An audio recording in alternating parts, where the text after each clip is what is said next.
cameras and microphones as you entered were disabled, but feel free to show us who you are. The idea of this deep dive is that it's more of an informal setting, and we have an opportunity to also get to know each other. So if you feel comfortable, you can put your camera on. Keep muted unless you're speaking. You can raise your hand if you would like to speak, and we'd just like to encourage you to use the chat for questions and comments. There's also the hashtag We Do Impact. Some of you are familiar with the project. I think others are new today, so welcome. This is the second European deep dive.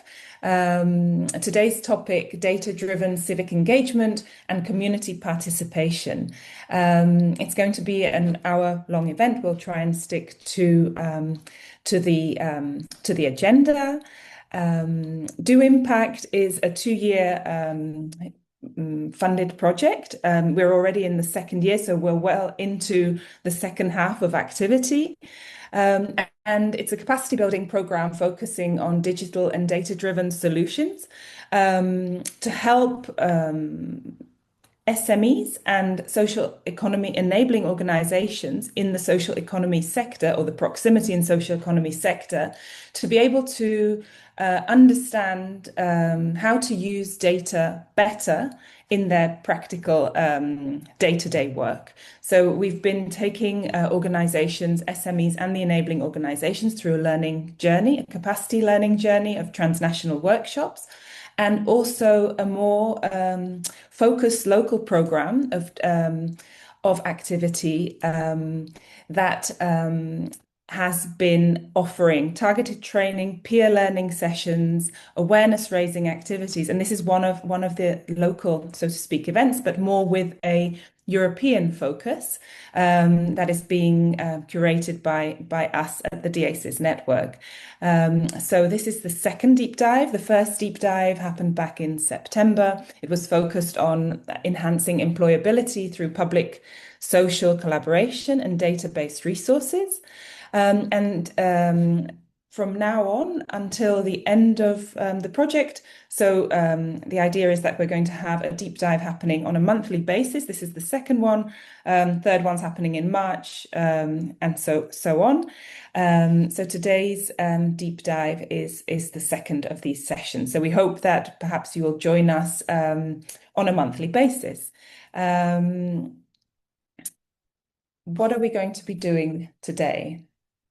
I would like to introduce our participants, our panelists. You're going to be talking to and hearing from Annija Krūmiņa. She's a project coordinator at the Social Entrepreneurship Association of Latvia, who we shorten down to the acronym SEAL. For the past 2 years, she's been at the heart of multiple initiatives, coordinating projects and shaping communication and activities for social entrepreneurs in Latvia. SEAL is a consortium member of Do Impact, of our project, together with the DACES network. Annija has a background in journalism and corporate communication, and really has been working very closely with event design for social enterprises and youth engagement in social entrepreneurship. You will also hear from Aleksandar, who's also on board and part of our group today. Aleksandar is a project manager at Young Ambassadors, but he's also a trained environmental engineer and innovation leader with over a decade of professional experience working across public, private, and non-profit sectors. He focuses, and his expertise really focuses on driving social, green, and digital transitions through innovation. And we're going to hear about an initiative that he has been part of. And Gustavs Upmanis is founder of the platform Visas Iespējas and Darbe. And maybe I pronounced that completely wrong, Gustav. So maybe you can also say the name of your organization yourself. I'm really sorry. And you're a social entrepreneur, and using digital tools and data in a really effective way. So I think also a great participant of today's event. The And maybe I also present myself. My name is Annetta Qureshi. I work for the DIASIS network as a senior expert, and I'm overseeing the activity for the Do Impact project. And my work is focused on work within the digital and green transition. The DIASIS network is social economy enabling organization, and we are one of the biggest networks of global networks of social economy organizations. So that's us. The agenda today is kind of in 3 blocks. So hopefully we managed to fit that into our hour. The project has been working transnationally, but we've also had local tracks across the locations of the consortium. The locations of Do Impact have been Latvia, Lithuania, Sweden, Spain, focused more on Catalonia, and Italy with the Piemonte region. And today, every month, we're going to do a highlight on a different location. Today's highlight is from the Latvia ecosystem, and that's why I'll be talking to Annija in a second, and she's going to give us some highlights from what's been going on over the last year. There's been a lot going on in Latvia in terms of the activity around Do Impact and also beyond. We're then going to move on to a half-hour fireside chat where we're really going to dig a little bit deeper on this idea of, what is data-driven civic engagement and how can we encourage community participation, but in really a down-to-earth way, highlighting also some of the challenges around this. So that's going to be more like an open conversation. And then over to Aleksandar, who's going to give us this deep dive into, I would like to call a best practice around the City and Me app or project application tool. He's going to talk to us about that with a little bit more detail. So without further ado, maybe we go over to the first part of the agenda. I'm going to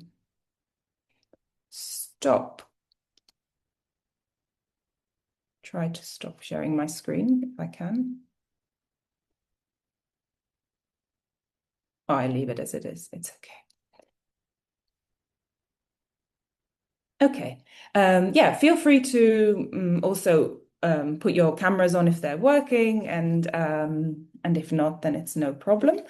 Annija, so can you give us a short overview of the local Do Impact digital program that has been taking place in Latvia? And I know that SEAL does a great job of really engaging the local ecosystem, working really closely and creatively with social enterprises. So I would also be interested to hear from you. How do you design the content of these local workshops to specifically kind of support social economy SMEs in strengthening their digital strategies and data-driven practices? Hi, Annetta. Hi, everyone. Happy to see you today in this event. And yeah, thank you for the first question. I just wanted to mention that Social Entrepreneurship Association of Latvia is a non-governmental organization, and we are working with social enterprises, NGOs as well, and physical persons who are interested maybe in the future to make their own social enterprise. And right now we have 144 members. So we made these workshops mostly to our members. And yeah, last year we organized 4 workshops about the digitalization, and the first 2 were about giving them like the mindset, what is digitalization and why should they do it, and maybe what aspects to count in when planning digitalization, because you can't start to digitalize your enterprise without any plan. So at the beginning we wanted to give them this insight, like overall about it. And then on the third workshop, we understood that, okay, we will give them like 4 workshops, but it's not enough to learn about digitalization. So we should give them like more opportunities and ask, like invite some other institutions to tell about their opportunities and like other workshops regarding digitalization, so that these social enterprises could learn about digitalization after these our events, like later more and deeper. And the last workshop it happened in Lithuania. We organized it together with Lithuanian Social Business Association, and this was more like a practical, where the experts showed how to use like AI, different kind of AI tools to make their like social enterprise work more efficient, how to make presentations with AI tools, generate like different kind of text, videos, and so on. Mm-hmm. Thanks, Anya. It sounds like you really went from this kind of more generic strategic to a hands-on learning of specific tools, which is actually what we've been experiencing throughout the project as well. And then, this opportunity that it gives organizations to actually get to know each other and create new synergies, and also maybe realize that they are not alone in their challenges, right? I think that has been something that's come out of the project. So how would you say, or how would you summarize the outcomes of the Latvian workshops? Do you think they're going to feed into broader digital transformation and data adoption efforts across the social economy sector in Latvia and beyond? Where are you at in Latvia with this?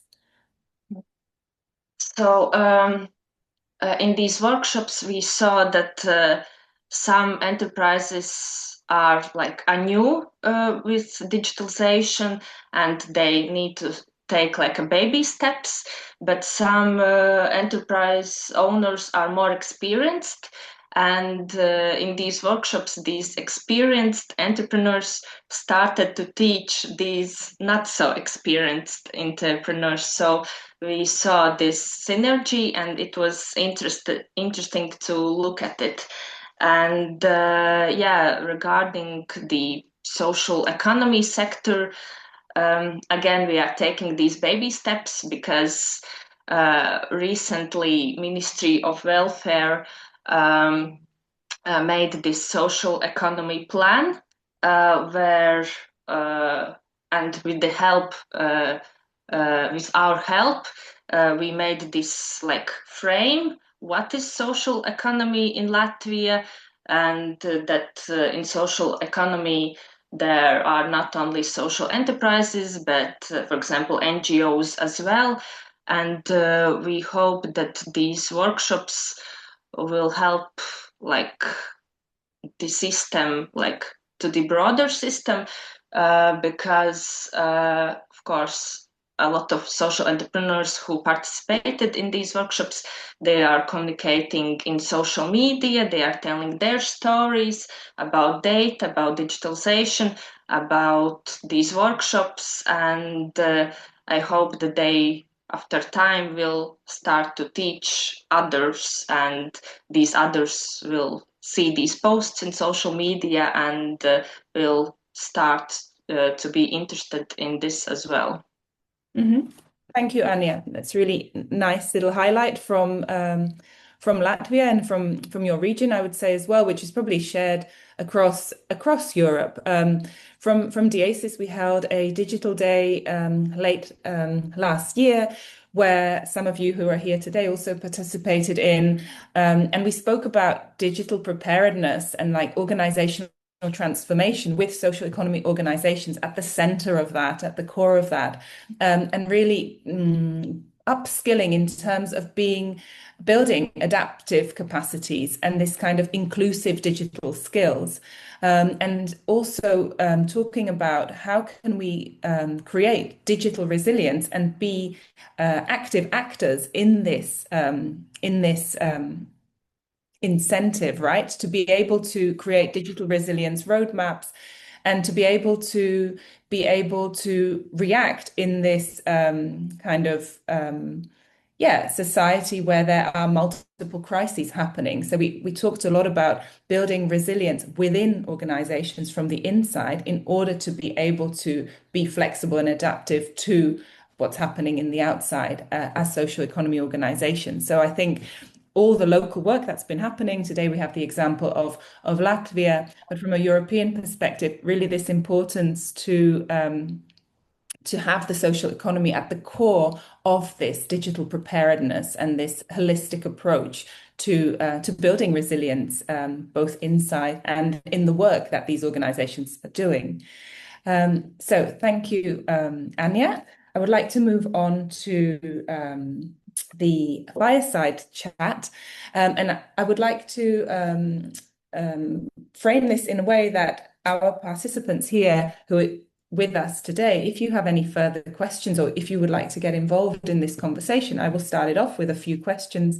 Then please do put your hand up and speak and participate as well. That would be great. But yeah, in this deep dive and in conversation now with you, Alex, and Annija as well, and Gustavs, when we're kind of talking about how society uses data to encourage and to rebuild participation. No, we're living in a world where we're overburdened with information, but actually as citizens often we feel kind of dissociated, lack the capacity to make a difference, or we feel that. I would just start with an opening question. From your perspectives, what do you think the main challenges today are for cities, if we take it from a city perspective or local perspective, and communities when it comes to engaging citizens in a meaningful way? I don't know which of you wants to go first. It's up to you. Maybe I can start. So, hello everyone. I will speak today mostly from the perspective of City and Me. It is a digital platform currently available in 3 countries and 9 cities. So we have some kind of experience in this way. Regarding to this question, I can say in one word, it's a trust, because people, in general, citizens in the cities cannot trust in the cities when they're making some decision, or they are not included in some kind of decision. For example, in the Western Balkans, citizens are usually just go to vote for something on the elections, 1 in 4 years, and after that they have not any kind of impact on decisions, public opinion events or public discussions, something like that, are very small and not without participation of citizens, mostly with invitation in some municipality office somewhere where people cannot approach them, understand the problems. So I think that we need to think about trust and to encourage people, to show the people on one side that the occupation, and also need to work mostly with public servants, not just on the decision-making mayor level or something like that, city council, but also with people who making some decision or preparing some proposals, for example, urban planners, department chiefs or something like that, and to give them opportunity to understand that if they include people, their managing and the government decision in general will more adopted on the local conditions. So when we build a trust through examples, to real participation, I think that engagement will be more visible in the cities and municipalities. Thank you, Aleksandar. Yeah. Anybody else? Any thoughts around this? Like, yes. To add on that, I think the most important challenge, and especially now in the AI era, is that we're living in abundance of information, abundance of opportunities that people can do. There's many events, many activities. And so, as Aleksandar said, trust is super important for city scale levels for any type of engagement, because there's 8 different platforms where you can vote on different initiatives in EU level, in local level, in regional level. And so you need to showcase that when people are voting, we are actually doing something. Yes, they voted on some kind of EU platform. I don't know what it was for, whether it really goes to the parliament if we reach like millions of votes. So I do not have this feedback cycle back. And so this trust is very important in this age where there's too many information, too many opportunities. And what we see even more in, like, we work with youth, we make events for young people, mainly online. And what we see is that, yeah, they need to trust us, but we also need to understand them quite well. We are currently, for instance, launching 120 people workshops for freelancers. And they are joining every single time because, first of all, they saw the quality. And secondly, because we made it interesting, we made it sexy. You know, we could have talked, oh, how to be self-employed. That's not a nice title for youth. How to be a freelancer, that's something that people are striving for. So it's very important to listen to people, to what they actually need, because things around this topic, you know, are abundant amounts. But if you catch a specific need for what person is asking, what is their problem, and you can address it, then really people are going to show up, they're going to engage, they're going to actually participate. So yeah, I think that being relevant and trustworthy are the things which matter the most, and which are essentially the hardest. Yeah, of course. And Annija, maybe from your point of view as a social economy enabling organization working across an ecosystem in Latvia, what would you say that the challenges are? Or yeah, I so much agree to Gustavs. Like, there's too much information around, and I have like a lot of situations where we have like organized some event for our members, and we need to push them to come, and they are just saying, sorry, Annie, I would love to, but I have like 4 different events that day that I need to attend as well, and I have already applied to them. So there are a lot of choices to make every day, and of course every person has their own personal life, family life as well, so there are a lot of aspects to count in when they are making these choices. And yeah, quality is and trust are the most important things. And I think that communication with your target audience as well, because if you are like very formal, it doesn't work, at least for us.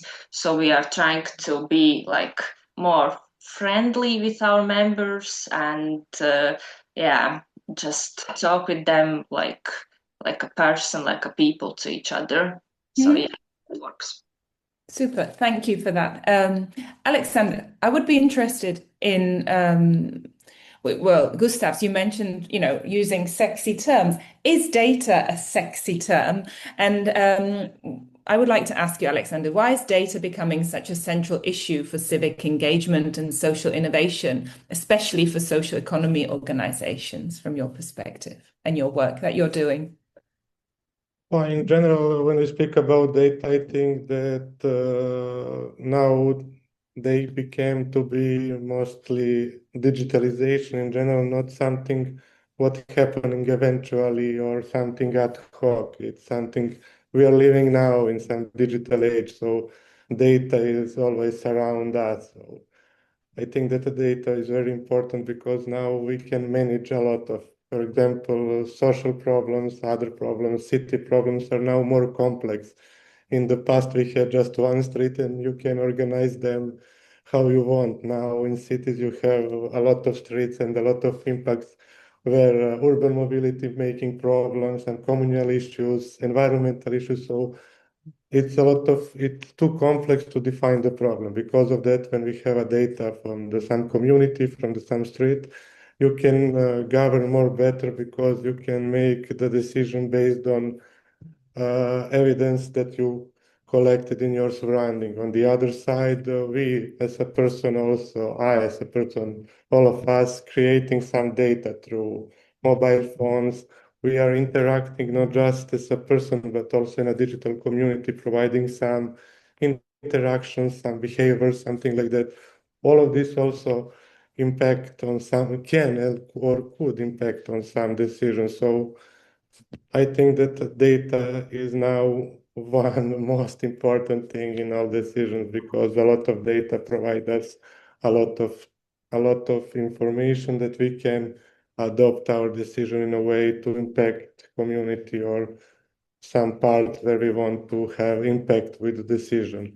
And I think Yeah, thanks. What I hear from you is as well that data moves from being like something abstract to helping with concrete, like real challenges and problems, no, that we're facing in our everyday life. So it's I can give an example from City and Me. For example, we are application in some part that encourage people to go to walk around, to drive a bike in a city park. So we started with them and asked them what you think about the quality in your parks in city. They give us a lot of feedbacks, what needs to be improved regarding to cleaning, to infrastructure, something like that. And after that, it was the voting through our application, and we communicate with the results with our public utility company and city council in charge for the parks.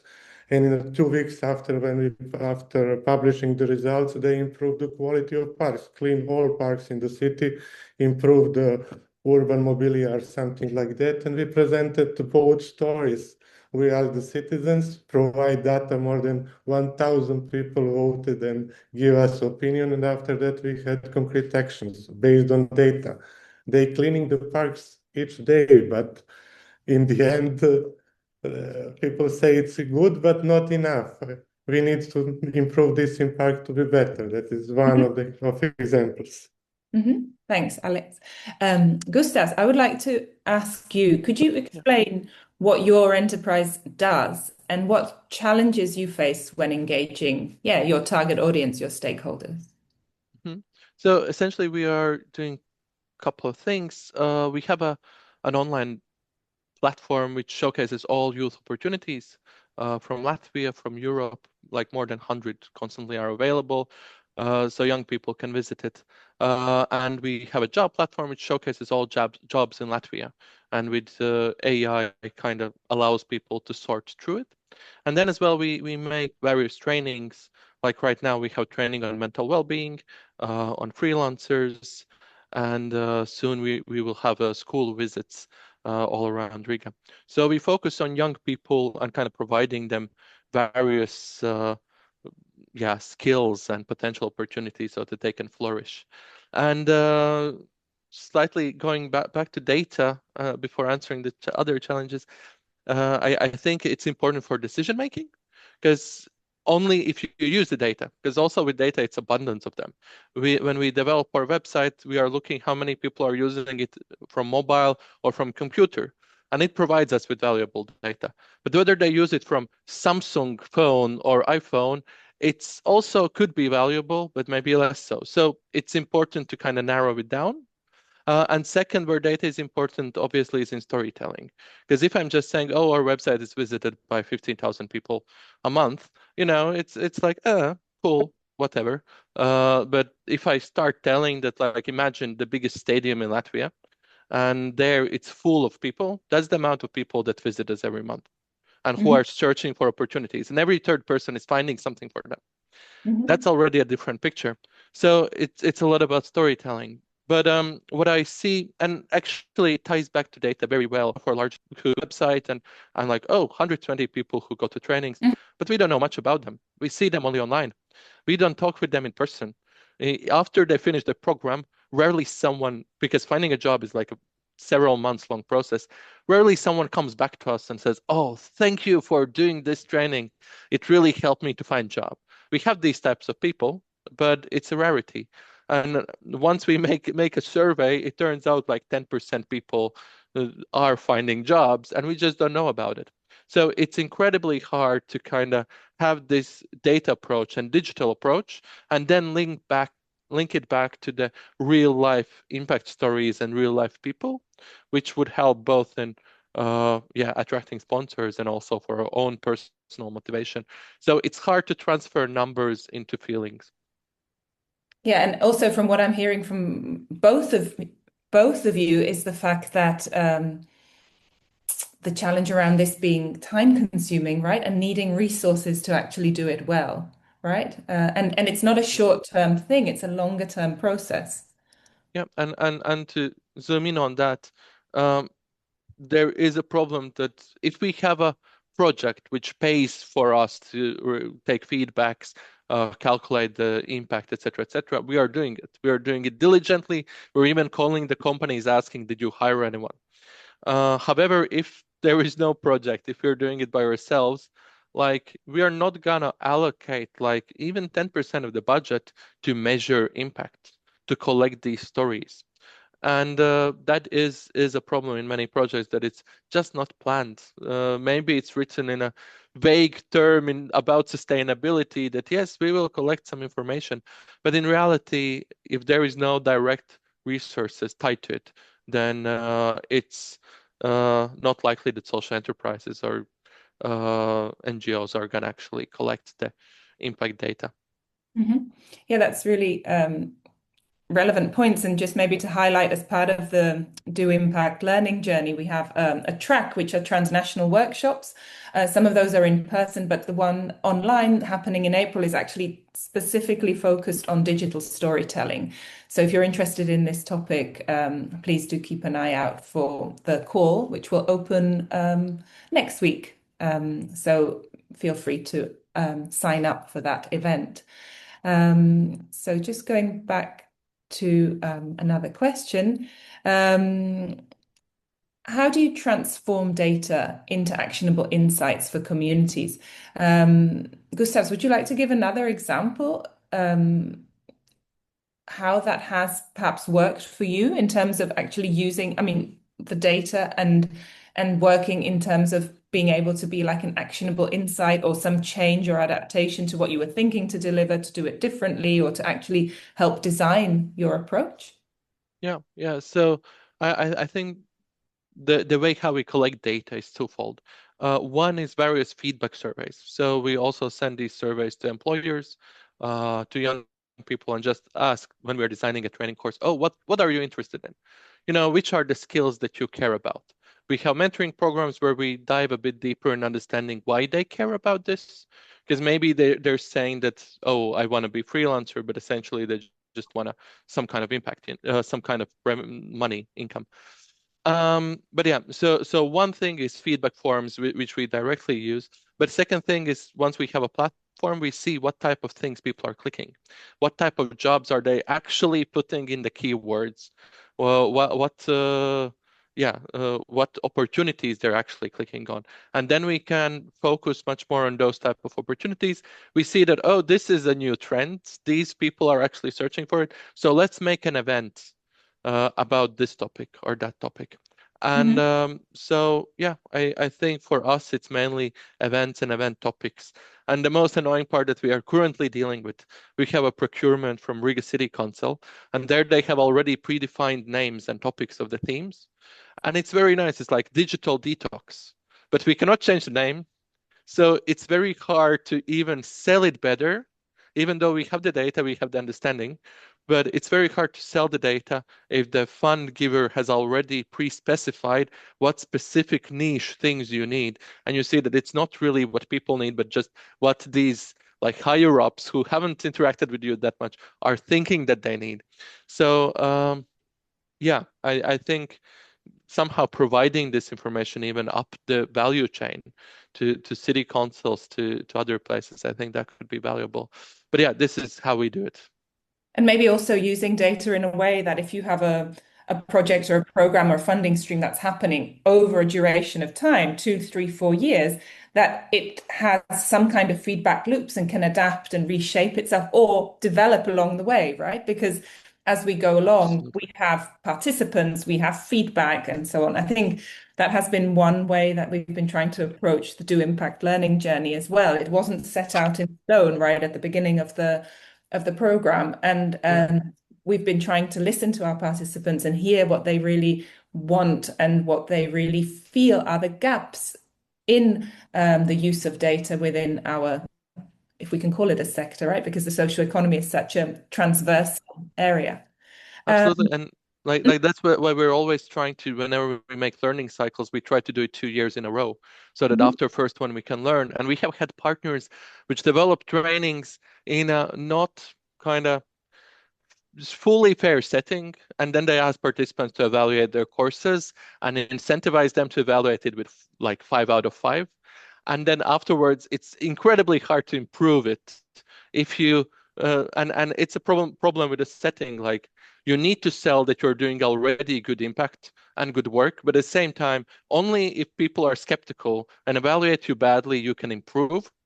So that's also this incentive thing between the implementers of projects and funds, like funding organizations, how to actually make sure that they're very honest and that they actually improve instead of just saying, oh yeah, we're doing everything fine, we have very good feedbacks. So I'm always trying to be incredibly negative towards everyone in which events I'm participating so that they can learn the most. Thanks, Gustavs. And maybe just opening it up also to everybody here, it's participants, if you have a question or a comment or a reaction, then feel free to put your hand up and speak. There's something in the chat as well here, but feel free to unmute. Abraham, you said, when you refer to data, a key resource, do you include or consider qualitative data, specifically ethnographic data collected through longitudinal studies? And you're asking this because of the need to act immediately on important subjects. It's one question. And then Heather, you can also elaborate yourself, but you're trying to connect the dots between the importance of nurturing social enterprise ecosystem and the benefits of understanding impact better. It can be difficult to consistently measure those from individual projects. How can we,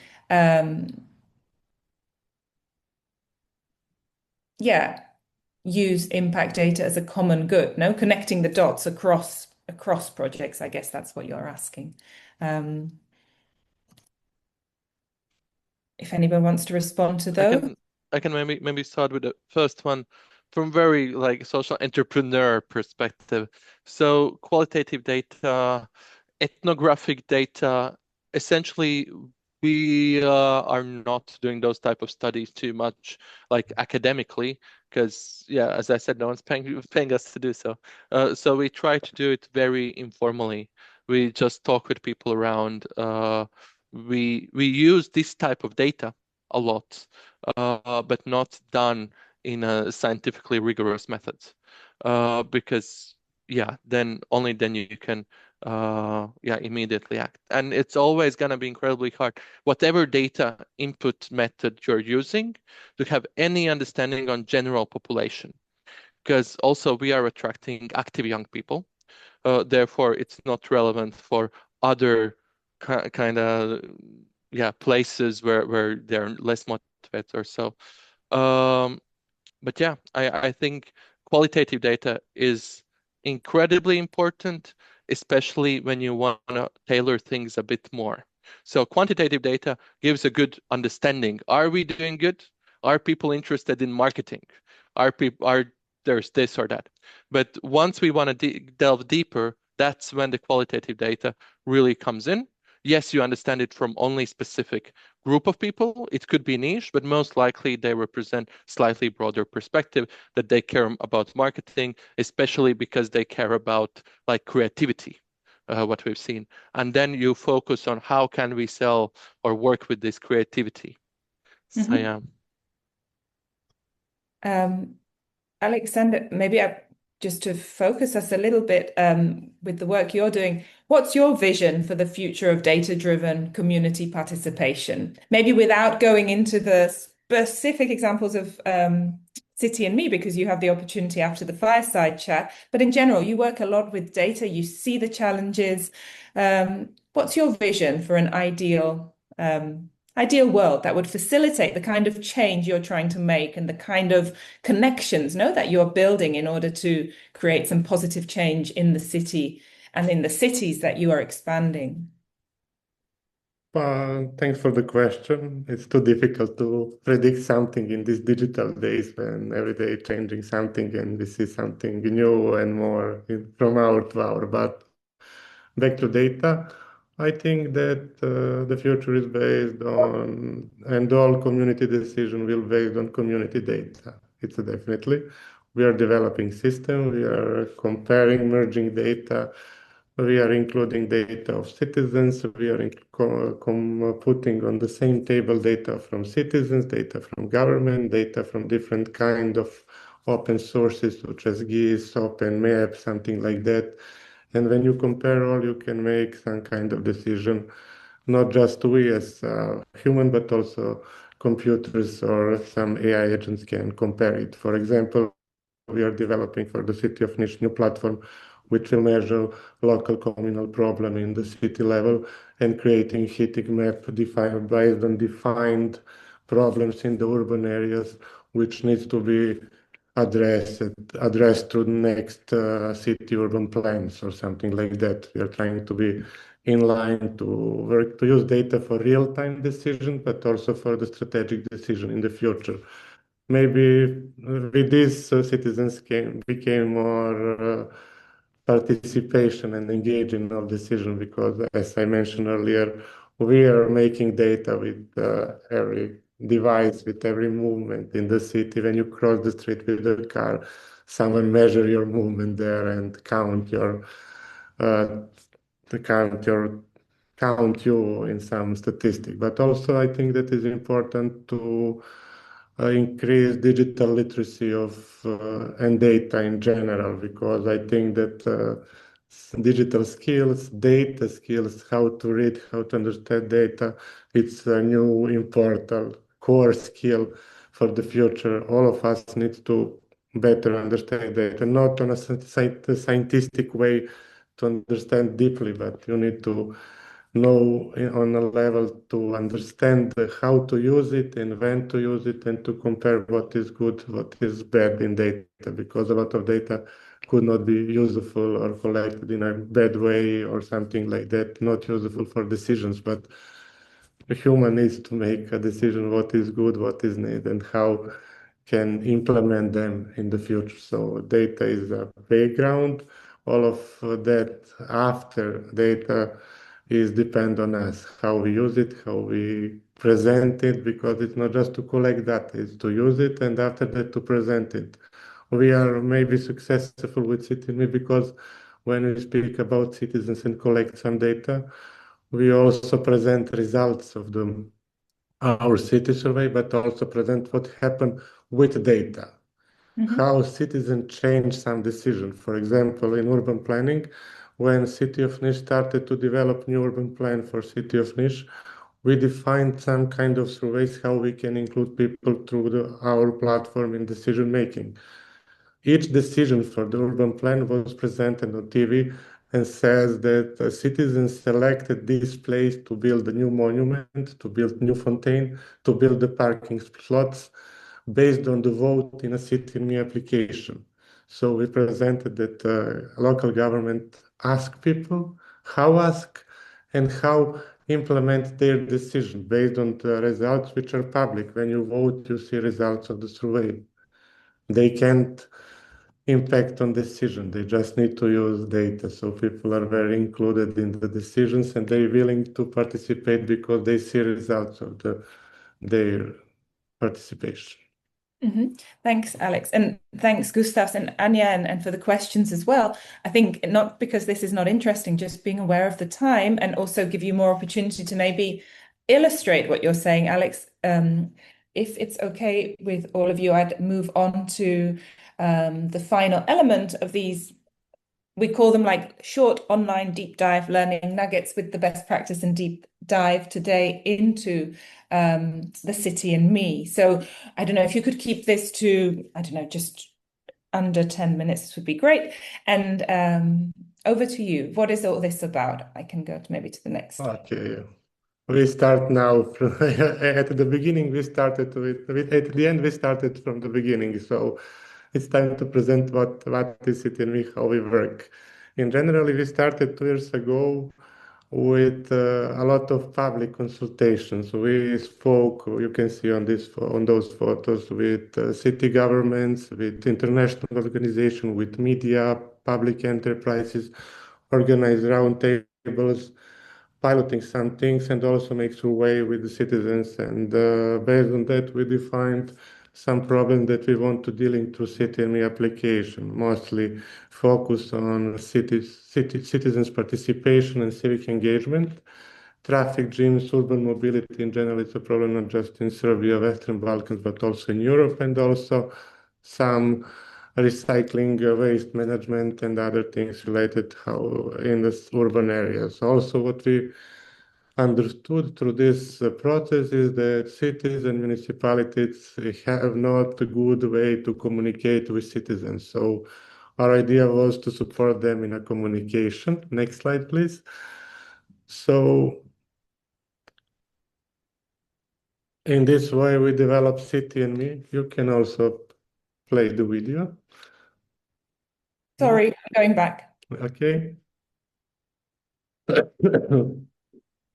So in general, we develop one mobile application which support interactive communication between cities and citizens in different kind of features under the application, and also allow citizens to be connected with their cities all in one application. On those photos, you can see our real users on different kind of activities and programs that we organize. But our idea was to digitalize city or municipality to provide to citizens all services in one mobile app, which City and Me represent now. So next slide. In a perspective of citizens in application, I can see 3 parts: my city, my activities, and my building, my coupons. And I, as a citizen, each morning can read 5 news regarding to my city, excluding politics, chronics, or something like scandals. Just the city news. For example, when we wrote about assembly decision, we just wrote how decision impact on citizens. Also, you can report the problem in an urban area, but beside other application, what we do, we have people in charge for each type of the problem. So when you send a report to the city, you not send to the city, you send to the city officer who is in charge for your problem. So with few clicks, we make a concrete communication with you and city officer in charge for your problem. And also we have a city survey where public institution or we as a platform asking people for different kind of opinion regarding to local problems, regarding to planning, regarding to rewards. But our idea is to provide trust platform through this, where results are presented after survey and how they impact on decision in a local level. This and maybe one just send back. Oh, sorry, we can go in this way. So you can see here how our application in general looks for the citizens. We here in the second screen, you can see how is reporting problems form looks, and you can see also how city survey looks in our application. On this video, you can show how local public enterprises use our platform to promote what they work. They saw the reported problems in some quart in application. They send the people to clean the mess and recorded the video and put it on their social media. So we had in few days we have reported problems from many people and reported the solution from the people's from the local public utility company. most important thing in application, when you develop just the city application, nobody want to use it.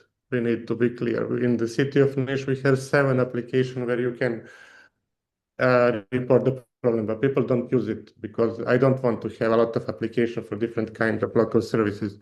But why is city better than other? Because we are trying to reward citizens when they do something good in their cities. When you vote, when you vote,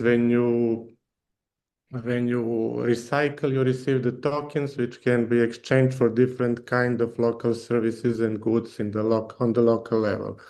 For example, you can exchange you vote for some local matters or local survey. You receive 1 token and you can exchange it for the theater ticket in the local cinema. City incentivize you to be active in the city, and on this way we change the behavior of people and making them more active. For example, on this video you can show how you can participate on event in a science technology park, and you can receive the free coffee after the event with your token. You receive the token in the end of education, and you can exchange it for a coffee in the ground floor of the science technology park, just in few clicks. So our idea is to keep people alive. Many applications, civil tech applications, have just 10% of active people in application. Our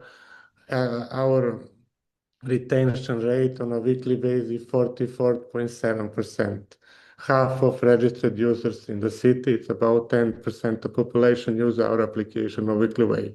This is also interesting part. You can exchange your token for the tree in a local park, which will be planted by local public greenery enterprise.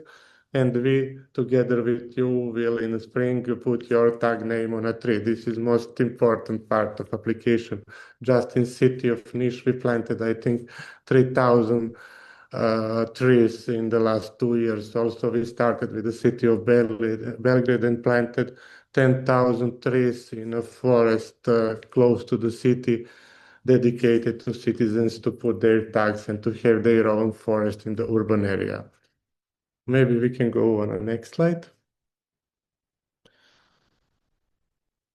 Also from the city side, I will be short now, it's not too interesting. You can see have a platform for two-way communication with citizens, conduct polls, voting, decision-making on the local level with different kind of departments and enterprises, managing communication regarding to problems, and also to reward citizens for something doing good. This is the slide for the previous years. I have just made decision, but in general, in the city of Niš and the level of application in 2024, we had more than 2,500. Now we have 50,000 users in application, more than 100,000 users on a Viber chatbot. But what is most important, we providing real impact in community. Our people walking in the urban areas, driving a bike beside driving a car. We rewarded 37,000 people. And I think it's last year we had 16,000 people which are rewarded, and also had more than 1,000 in-app transactions. So people received token and made 100,000 transactions in different partners in the local area which are participating in our program. Next slide.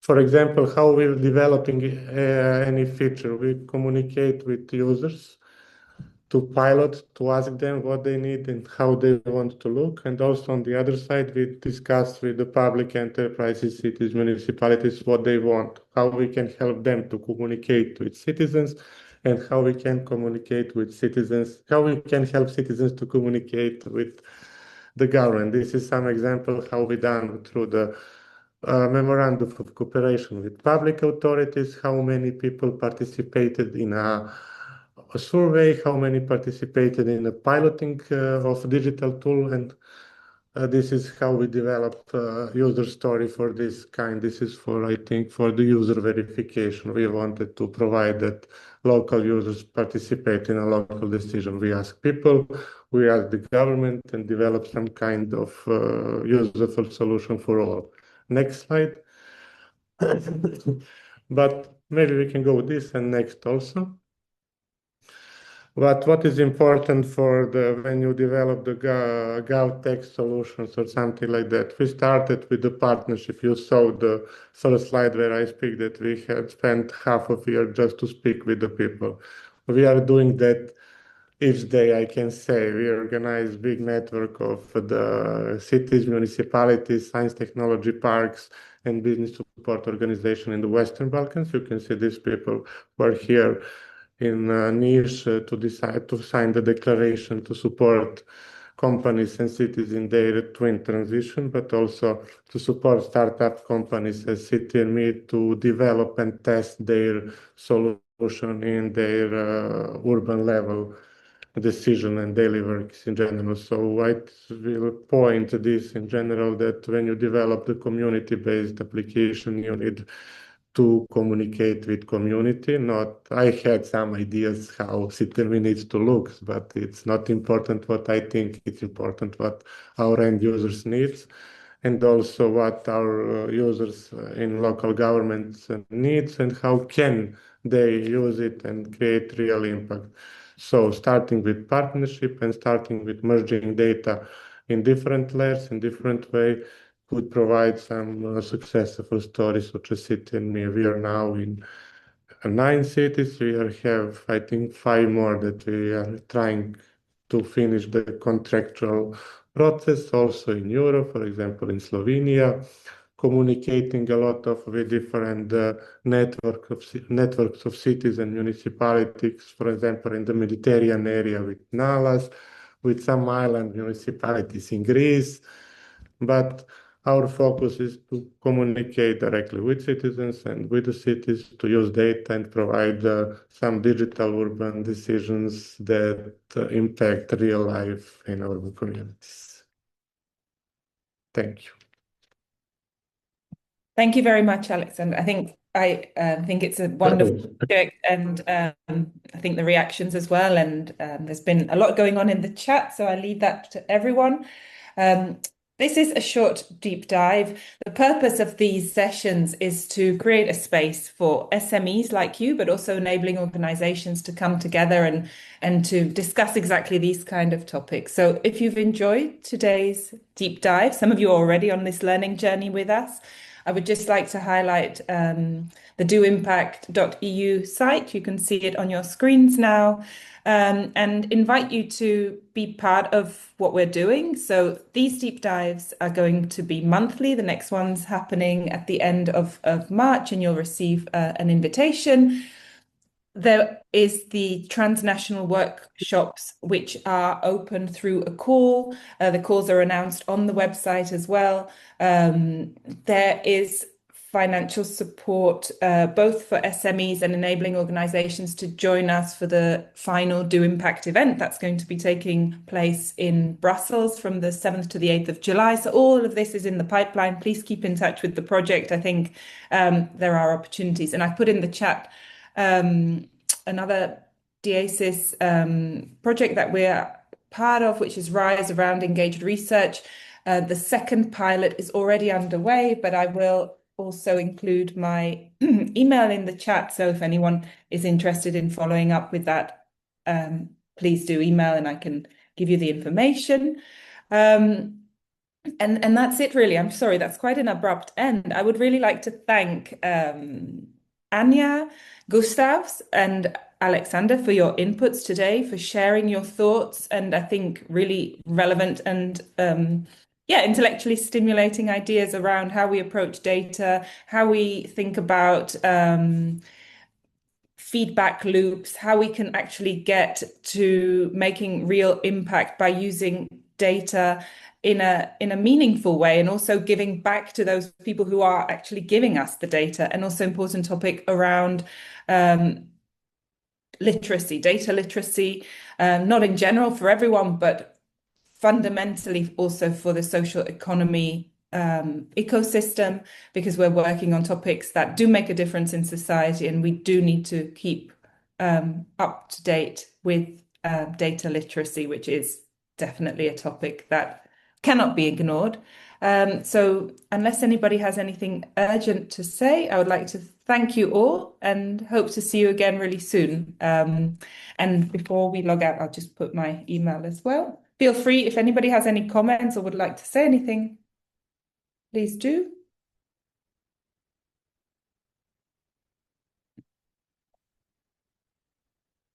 But otherwise, I wish you a really nice rest of the day, and thanks a lot for joining today. Bye-bye. Thank you. Bye. Bye bye. You.